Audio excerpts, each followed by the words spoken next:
tentunya ayyuhal ikhwah, musibah itu tidak terjadi melainkan karena ada sebab-sebab yang lain yang tadi telah kita sebutkan. Di antaranya karena banyaknya maksiat, banyaknya penyimpangan wal iyadzubillah, sehingga musibah itu terjadi. Allah Azza wa Jalla berfirman di dalam Al-Quran dalam surat Asy-Syura ayat 30, wa ma asabakum min musibatin fabima kasabat aydikum wa ya'fu an katsir.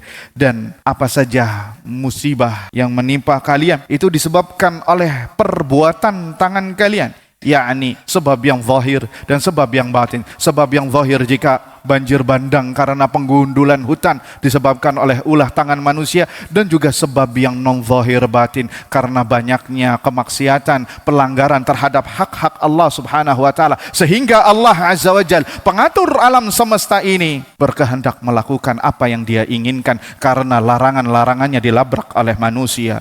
Dan banyak ayat yang senada yang Allah sebutkan di dalam Ar-Rum, surat Ar-Rum ayat 41, "Dhaharal fasadu fil barri wal bahri bima kasabat aydin nas liyudhiqahum ba'dalladzi 'amilu la'allahum yarji'un." Sungguh telah nampak kerusakan yang terjadi di muka bumi, baik itu di daratan maupun di lautan, agar mereka mendapatkan perbuatan mereka, liyudhiqahum, agar orang-orang lain manusia merasakan, liyudhiqahum ba'dalladzi 'amilu, merasakan apa yang telah mereka kerjakan. Lihat kata Allah Azza wa Jalla, la'allahum yarji'un, agar mereka kembali. Inilah adanya musibah. Hikmah musibah tidak hanya sekedar ada musibah saja, namun lebih dari itu. Kenapa Allah menghendaki adanya musibah? Kenapa Allah menghendaki adanya kesusahan di muka bumi? Kenapa Allah menghendaki adanya banjir bandang, adanya gempa bumi, tanah longsor, gunung meletus, dan hal-hal yang tidak disukai oleh manusia? Agar manusia la'allahum yarji'un, mereka kembali kepada Allah Azza wa Jalla. Mereka kembali dari hal-hal yang dilarang oleh Allah Azza wa Jalla. Mereka bertaubat kepada Allah Subhanahu wa taala terhadap pelanggaran, maksiat, perbuatan syirik kepada Allah Subhanahu wa taala yang masif,